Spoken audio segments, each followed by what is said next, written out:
Once I asked a question in the class, last year most probably, in class 8, which is the central legislature of India? This question I asked last year in class 8, and I was shocked that some of the students could not answer this question. It is quite unfortunate, but then I realized there is some gap in understanding. So we need to fill up that gap. Means what I want to clear here, central legislature.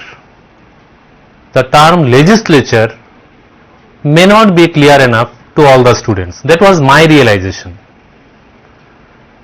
Then I explained about the basic organs of the government, and slowly the matter was clearer to the students and I felt happy. So the basic concept should be very clear. Our chapter's title is Why Do We Need a Parliament? From civics we are discussing today. But before we jump into the main topic, let us make this point very clear. What is this parliament actually? So let me go back to that question. Which is the central legislature of India? Yes, of course, some of the students answered promptly, correctly, instantly, and of course you know the answer, that is the parliament. It is also called Sansad. Samsad, what you will say. So that is the answer. Now this legislature, the legislative body, that is the first organ of a democratic country, as we consider. Then comes the executive body, and the third one is judiciary. Now see, when we are dividing these activities, the activities of the government among three organs, the legislative body, the executive body and the judiciary, we must be clear enough what are their responsibilities. Then only this topic will be clearer to us, that why do we need the parliament. So the first comes the legislature, the legislative body. I asked the question, what was the question? Which is the central legislature or union legislature? Of course the answer is parliament. Now you of course heard the term legislative assembly, legislative council, which is there in various states. Legislative assembly is there in every state,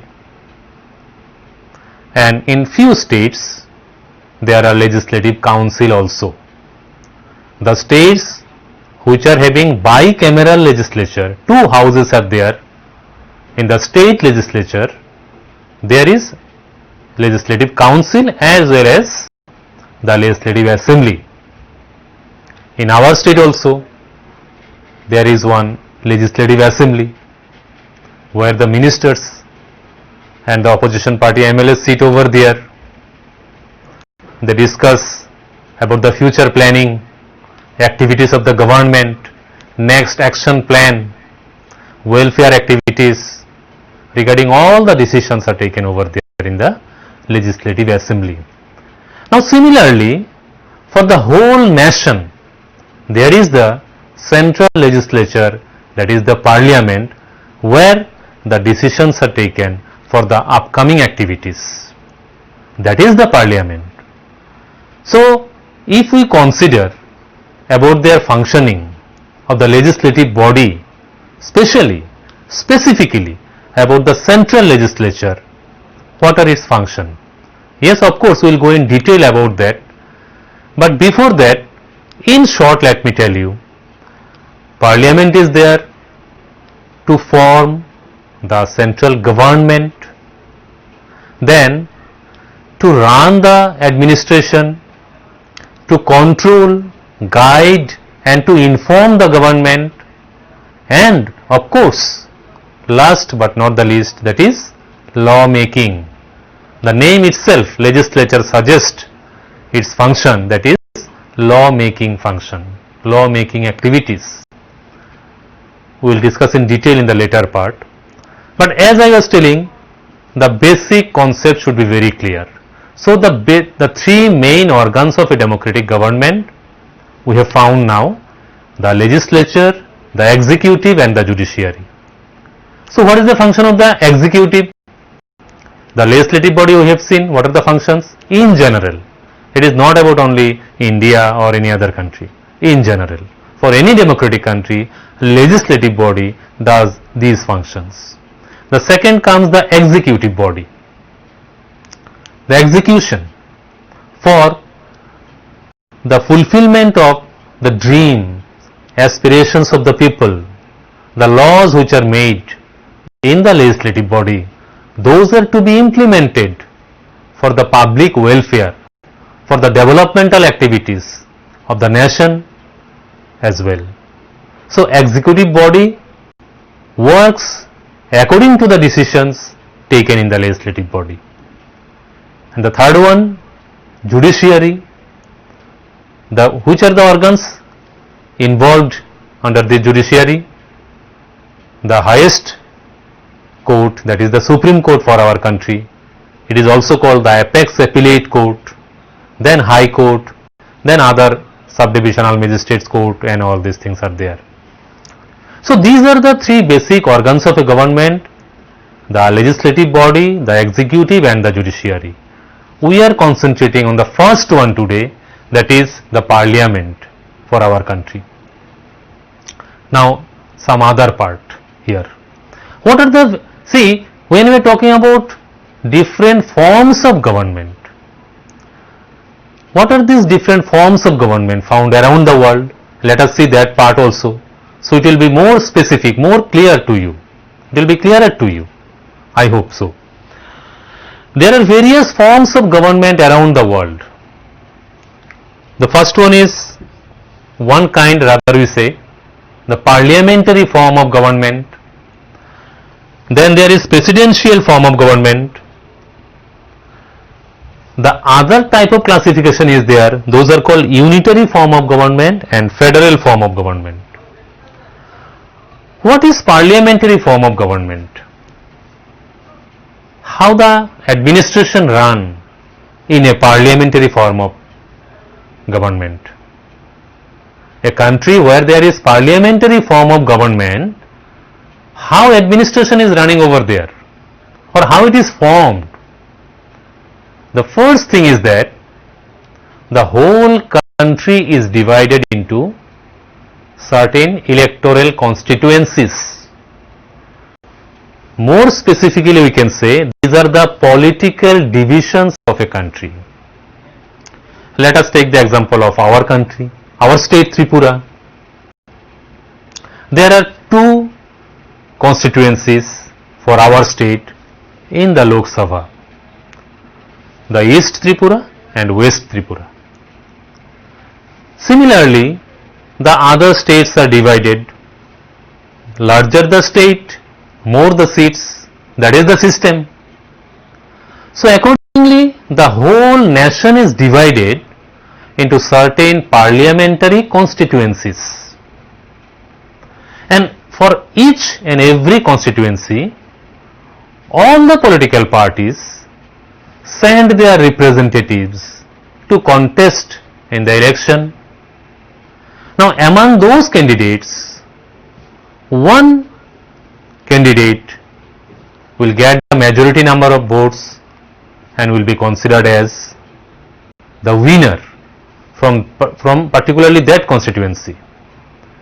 Now in that manner, from all over the nation, the party which gets the majority number of seats will form the government. So that is the parliamentary form of government. Then the other form, presidential form of government is there. We can take the example as best suitable here, that is USA. In USA, we find the presidential form of government, where president is the supreme power holder, the top executive for the country. But in our country also president is there. Then again prime minister is also there. So why these two heads, two executives? Yes, that is the system of the parliamentary form of government. Okay. Now in presidential form, president is the highest executive and real executive. Okay. So we have talked about two forms of government, parliamentary form and presidential form. There is other type of classification also. Let us look into that matter also a bit.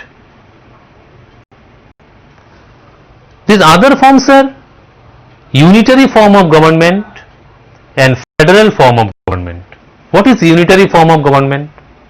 Where there is a single government which is very powerful one, though there may be other subsidiary organs, but basically in unitary government, the central government or the union government is the most powerful one.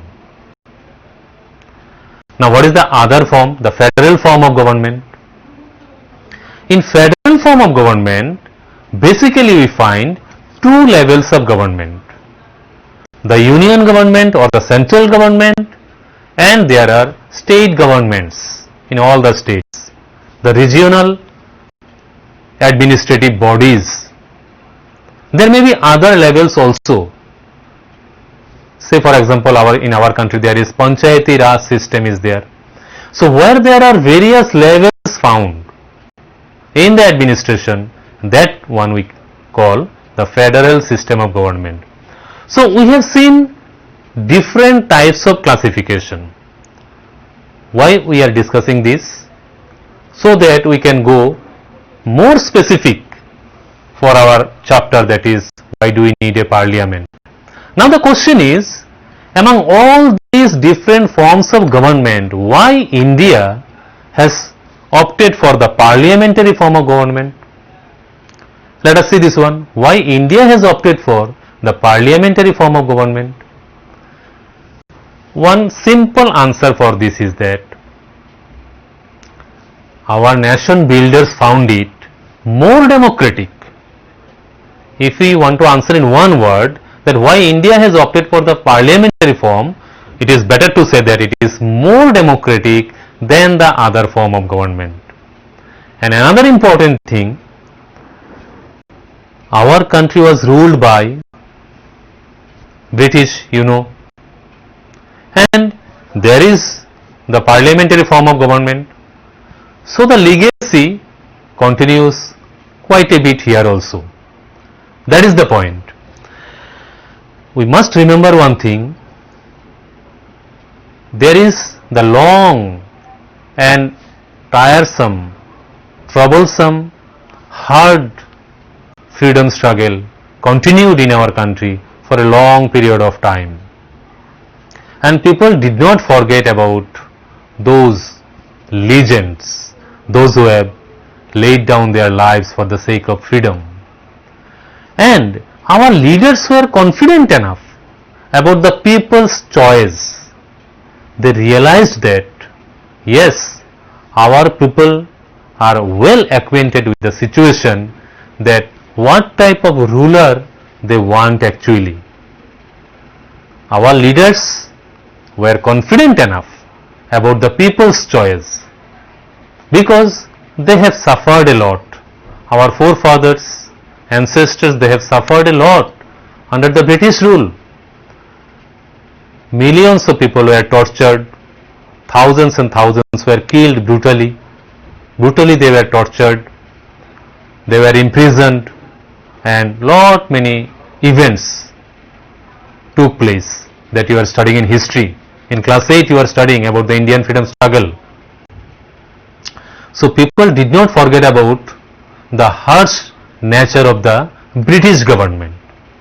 That's why our nation builders were confident enough about the people's choice.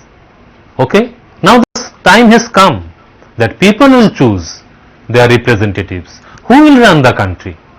Which form of government actually people want? That's why parliamentary form was more preferable, and the lesson was taken from the freedom struggle. Ideas of freedom, equality, all these concepts were taken from our freedom struggle, and other incidents from the world history, say for example French Revolution, Russian Revolution, okay, American Revolution, those were also inspirations for our leaders, for our people. The ideas of freedom, what type of freedom actually people want? Freedom of expression, to express their opinion, their thoughts, ideas. So while selecting their representatives, there must be free environment so that they can choose their representatives in wise manner without being pressurized by anyone.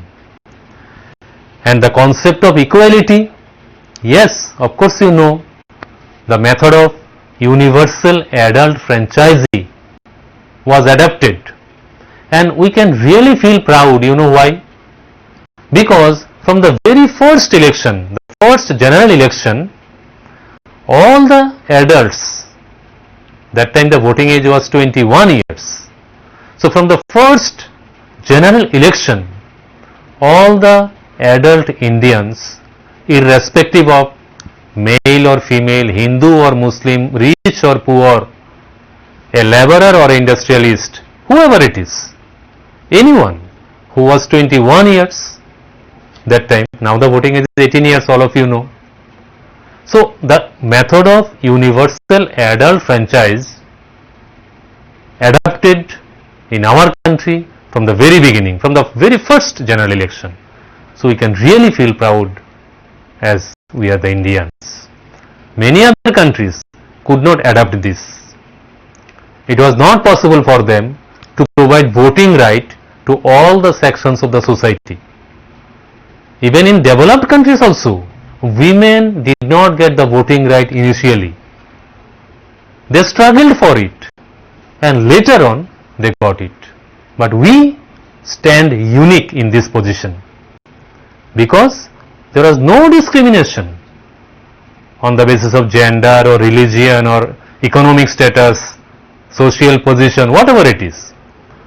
All the adults got their voting right from the very first general election. So that is the sense of equality working behind here. And this is the core concept why the parliamentary form of government is adopted in our country. As I told you, our leaders were confident enough about the people's decision, and they were sure that people will choose wisely their representatives, because they knew the nature of the ruler that the Britishers ruled over here. Many arbitrary rules, discrimination among the people were created. So now, after independence, people got the chance to select, to elect their leaders through election. Election is what? Election is nothing but the selection of the representatives. So let the people choose wisely. People could choose wisely. They were sure enough. In the year 1885, Indian National Congress was formed, that you have studied in history. And Indian National Congress organized the nationalist movement in a proper manner, and repeatedly they demanded for the participation of Indians in the administration. Just think about the timing, 1885, long back, much before the independence. INC leaders demanded for the representative from India to be taken in the Indian administration, because you will rule over here, the Britishers are ruling over here, and you do not have proper idea about our social status, about our political matters, about our customs and all these things, then how can you rule here in proper manner? Let include us, let us be there in the administration, then only you can run the administration in proper manner. Public welfare activities can be done in that sense. So they demanded for the involvement of Indians in the administration, but all in vain. Nobody heard their voices. It was all overlooked. No importance was given to this matter. But the demand continued. So, in the year 1909, Government of India Act was passed. Remember the year 1909. Government of India Act was passed.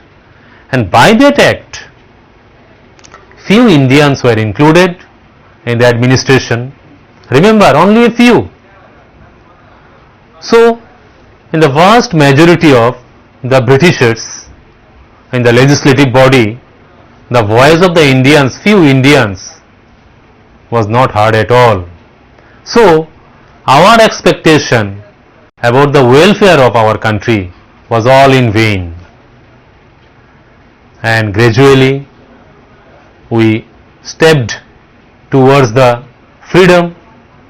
We got freedom, and in the year 1950, India was declared as a republic country, and from 51-52, the general election was held and parliamentary form of government was established over there. Hope you are getting the point clear that how the parliamentary form of government was established over here. Now let us see one very important part of this chapter, that is people and their representatives. How people choose their representatives in a parliamentary form of government.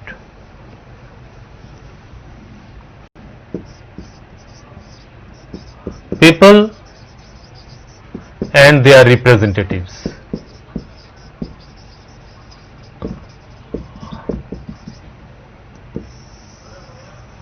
People and their representatives.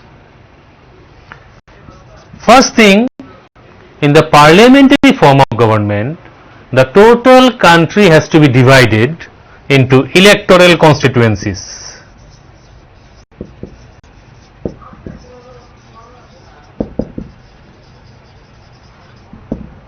Electoral constituencies.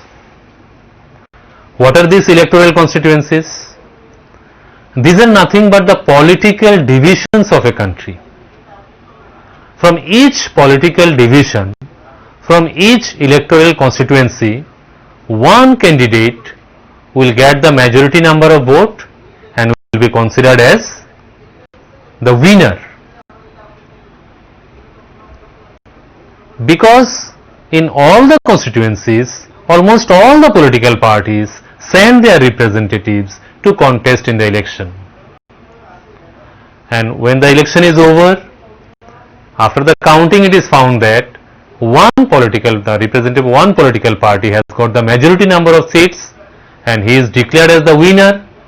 And so in this manner, from all the constituencies, one particular political party, when gets the majority number of votes, the leader of that party is called by the president to form the government. So the starting point is electoral constituency. Then the preparation of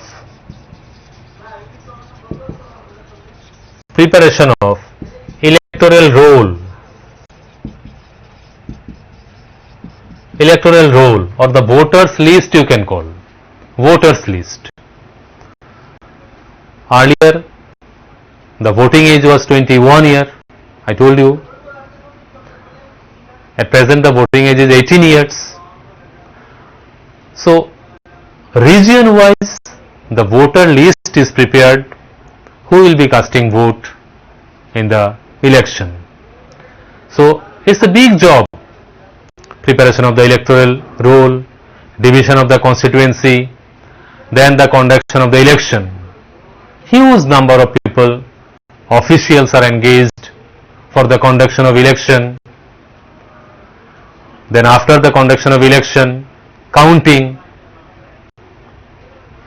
and then the declaration of the majority party. Then there is the other part, the opposition party. The political party which could not get the majority number of seats will be considered as the opposition party. There may be many political parties. Among those, one becomes the majority, which will form the government, which will run the administration, and the second position, second most demanded, second most votes receiver party will be considered as the opposition party, and the role of opposition party in the parliamentary form is also very, very important. We will discuss later on about this. Then the representatives who are elected by the people, what we call them? We call them MP in short form. The full form is, all of you know, members of the parliament.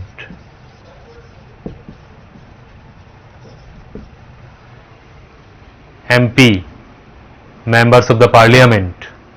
Those who will sit over there in the parliament, they will decide for the upcoming activities of the nation.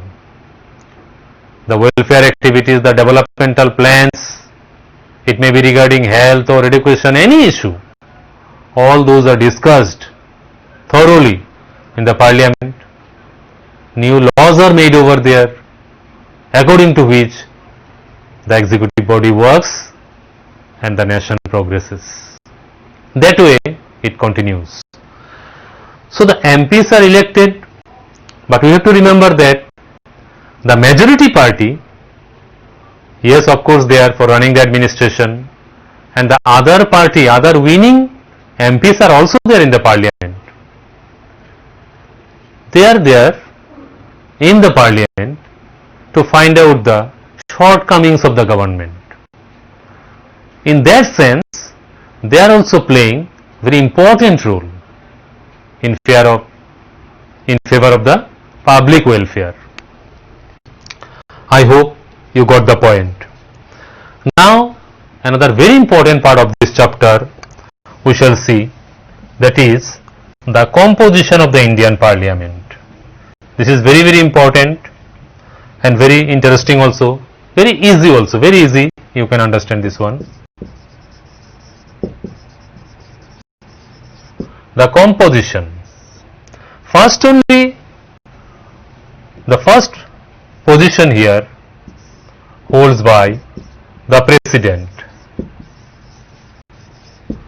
President is the highest executive for our country. So he is considered as head of the parliament. Then there are two houses. One is called the upper house, specifically we say Rajya Sabha. Upper house of the parliament is called the Rajya Sabha. Who presides over there in Rajya Sabha? We must remember this one. Vice President. Vice President presides over there in Rajya Sabha. How many members are there in Rajya Sabha? That also you have to know. There may be short questions asked on this. Who presides over Rajya Sabha? Vice President is the answer. You can write down in your copy. This question also can be given, that which is the upper house of the Indian Parliament. But what is the name of the upper house of the Indian Parliament? It is Rajya Sabha. Council of States. It is also called Council of States. And what is the number of members in Rajya Sabha? It is 245. The total strength of Rajya Sabha is 245. Out of this, 233 are indirectly elected and 12 are nominated. 12 are nominated. So 233 and 12, that makes 245 members. Actually, the election of Rajya Sabha doesn't take place as the election of Lok Sabha. It is different. They are indirectly elected and 12 are nominated by the President. 12 members in Rajya Sabha, that is in the upper house of the Parliament, are nominated by the President. Now, who are these 12 personalities who are being nominated by the President? They are the eminent personalities of our country. One may belong to the world of music, or great sports person, or a great artist, scientist, a famous politician, whoever it is. So, among the greatest personalities, eminent personalities from our country, the top ones are chosen by the President, and it is called the nomination of the President. President nominates 12 members in Rajya Sabha, because those famous personalities can provide good suggestions for the welfare of the nation. So that is the composition of Rajya Sabha. We have to remember one thing, that how many members are indirectly elected in Rajya Sabha? The number is 233. And how many members are nominated by the President? 12. 12 members are nominated by the President, those who are the eminent personalities of our country. The greatest personalities of our country are chosen from various fields: art, culture, literature, science, sports, music, whatever it is. From those fields, our eminent personalities are chosen by, nominated by the President in the Rajya Sabha. Now let us see the other house, that is the lower house.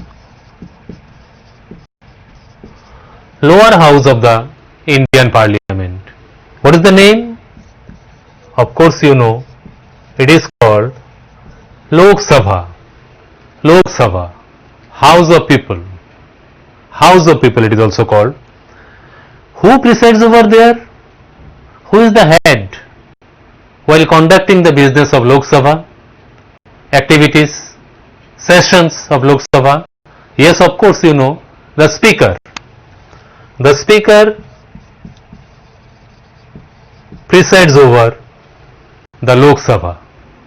And what about the members? How many members are there in Lok Sabha? These type of short questions are very important for our exam. There are 545 members in the Lok Sabha as a whole.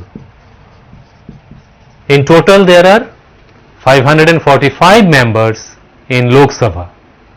Out of those 545, directly elected 543 members. By means of universal adult franchise, 543 members are elected by the people. Directly elected by the people. That is called the general election. Lok Sabha election. Of course you have heard about this. So 543 out of 545 members are directly elected by the people while conducting the general election by means of universal adult franchise.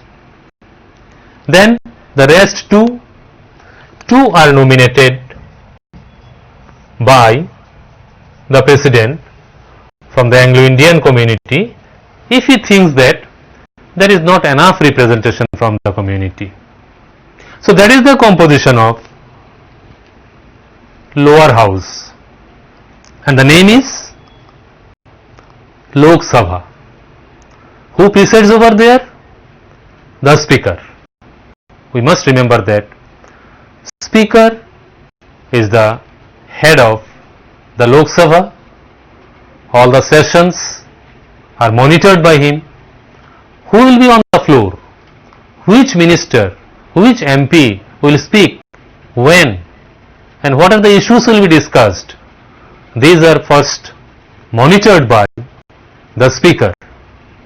So that way the composition of the parliament we have seen.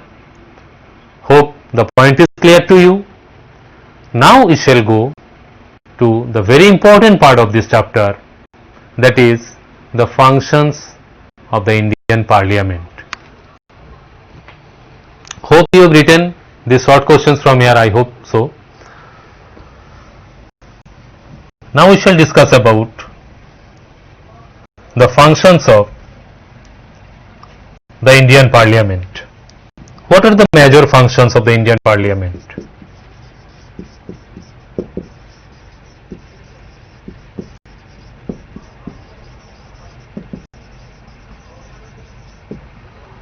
What are the major functions of the Parliament? If we divide under three major headings, then of course we will find that the first one comes to select the national government. To select the national government.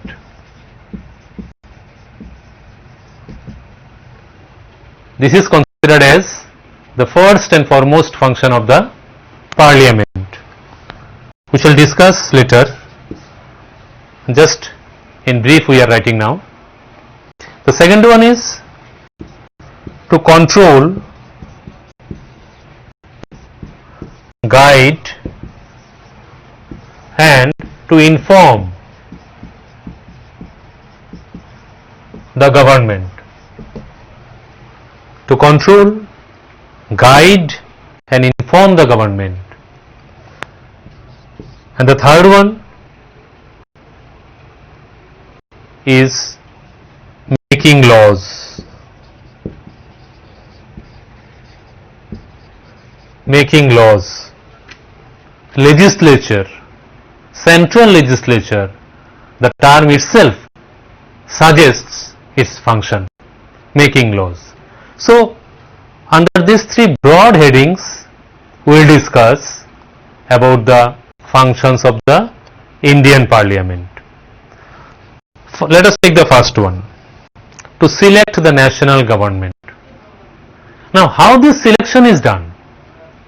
How this major activity is conducted? Let us see. For selecting the national government, the election takes place. That is called the Lok Sabha election. When we say the parliamentary election, actually we mean the Lok Sabha election, because the members of Rajya Sabha are not directly elected by the people. So parliamentary election, basically we mean the election for the Lok Sabha. Hope the point is clear to you.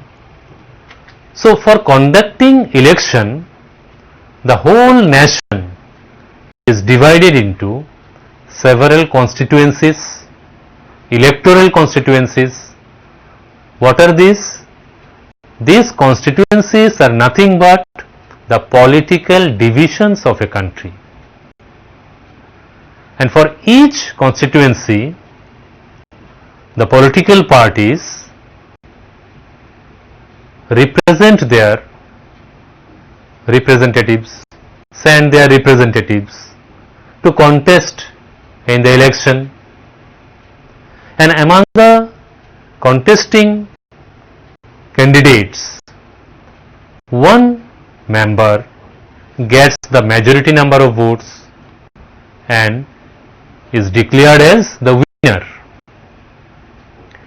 In the same manner, all over the nation, election is conducted, and the political party which gets the majority number of seats. What is the majority number? Yes, we have to remember this. Here the majority number means, see, what is the total strength of Lok Sabha? Just now we have discussed, that is 545. Out of this 545, actually elections conduct on 543. So out of this 543, 272, this is the magic number. Why we call it magic number? Because the party which wish to run the administration, win the administrative power, has to get 272 seats, because this is the majority. From 543, 272 seats minimum has to be achieved to be won by a particular political party. Then only it will be considered as they are the majority party. So the majority party gets chance to form the government, to run the administration. Now it may not be possible all the time that a single political party is getting 272 seats. In that case, what will happen? Yes, there is the solution by the name of coalition government. Of course, you have heard the term. In lower classes, you have studied this one. The coalition government. When this situation arises for the formation of coalition government, when a single political party doesn't get that magic number of seats, that is 272 seats, then some political parties join together, combine together to make that magic number, and they can form the government. So that way the government is formed. That is called to select the national government. Another important thing we have to remember here, the candidates, the majority party, okay, they will form the government, they will run the administration, but the other MPs, those who have won the election but could not form the majority party, could not achieve majority number of seats, they will be there in the parliament, and from them the major one will be considered as the opposition party. We know that the role of opposition party in a democratic country is very important, because they also look after the governmental activities, they find out the shortcomings of the government, they form the public opinion, and ultimately the government is pressurized for the welfare activities in a better manner. So that is called to select the national government. So the parliament is there to select the national government. First and foremost, activity of the Parliament. Now the next activity, next function, to control, guide and to inform the government. Now how does the Parliament control the government? For that we must know in detail about the parliamentary sessions, activities. Whenever parliamentary session starts, it starts with the question hour. We have to remember this. It is called question hour. What is this question hour? Question hour is a very important session for the parliamentary activities. The representative from the government are asked for certain activities, governmental activities. They are being questioned by the members of the Parliament, and for any shortcomings they have to answer to the member of the Parliament. They have to represent the governmental activities in a proper manner, specifically for any particular activity in the Parliament. So from those activities people come to know about the future action plan of the government. That is question hour. Then there are other sessions also. That way the government is controlled. We must remember that just because of the power of the majority, just because they are there in the government cannot go as they like. They cannot follow the arbitrary system. They cannot make discrimination. And that's why the Parliament is there, keeping a close eye over there. Then guiding the government. That is also one of the most important responsibility of the Parliament. Say for example, certain problems may be there in any region. It may be regarding drinking water or education facilities, lacking of education facilities or health facilities, or lacking in the communication system. Various problems may be there in different regions. So which one to be taken first? Which problem to be solved first?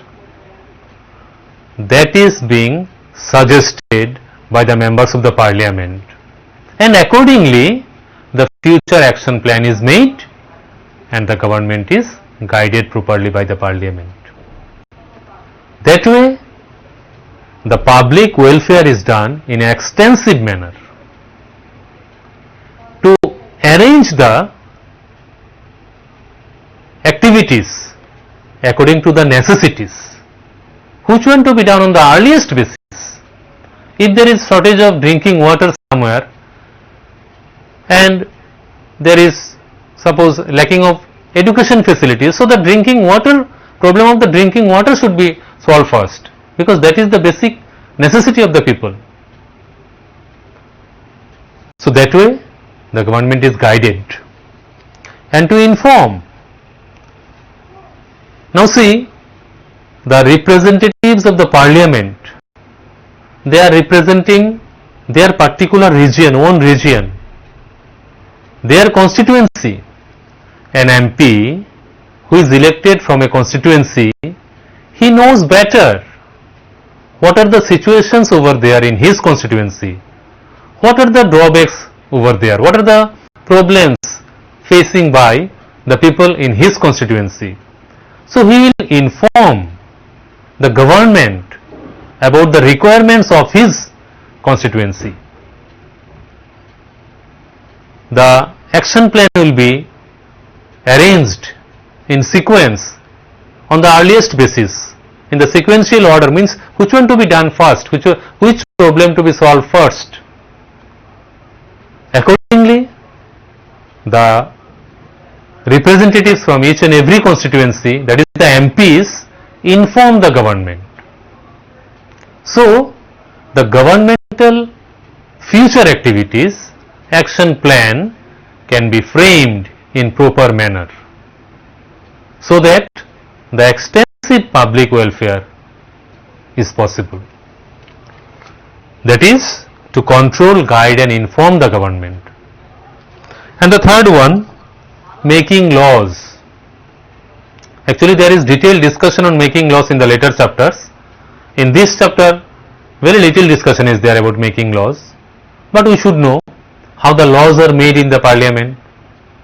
As it is called the central legislature, so you can realize how important it is. Actually, this is one of the most important function, making laws. So before being it is a law, it is introduced in either of the houses, either in Lok Sabha or Rajya Sabha. It is introduced by the members, any of the member of the parliament, as a bill. Then there is detailed discussion on that bill in that particular house where it is raised. If it is raised in Lok Sabha, there will be detailed discussion on that particular bill. Then after discussion, there will be voting on that particular bill. How many members of Lok Sabha are in favor of, are supporting that bill? So if the majority number of members in Lok Sabha supports the bill, it will be considered that it is passed in Lok Sabha. Then it will be sent to the other house, that is Rajya Sabha.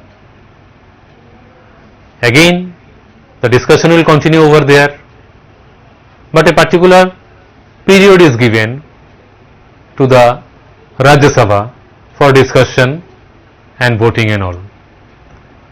Then that bill has to be sent back to the Lok Sabha. So, if it is selected by Rajya Sabha also, it will go to the President. The bill will be sent to the President, the highest executive, for his signature. So, when the President puts his signature in that bill, which is passed in both the houses, will be coming as law, an act. So that way the law making activities continue. In short, we are discussing now, because in the later chapter there is detailed discussion about law making. The chapter itself is about the law making procedure. So almost we are winding the chapter today. What we have discussed today? Let us go for a recap. First, we have seen why India has adopted the parliamentary form of government. That we have discussed first today. Because we have seen our nation builders were confident enough about the choice of the people, and as the legacy of the British administration here, the parliamentary form is being adopted here. Then we have seen how the people choose their representatives in the parliamentary form of government. Then we have seen the composition of the Indian Parliament, how the Indian Parliament is composed of, that we have discussed, the upper house, the lower house, and the position of the President, the number of members. You please prepare one question from here, that the composition, a short note on the composition of the Indian Parliament. And there detail, many short questions also are possible. Who, say for example, who presides over Lok Sabha? The speaker is the answer, like that. Who presides over Rajya Sabha? Vice President is the answer. So that way many short questions also you can prepare. And lastly, we have discussed about functions of the Indian Parliament. Under three headings we have discussed. What are the major functions that we have seen? That is, to select the national government, to guide, control and inform the government, and of course law making is one of the most important function of the Parliament. Hope you understood. Thank you for watching. Stay well, stay home. Thank you all of you.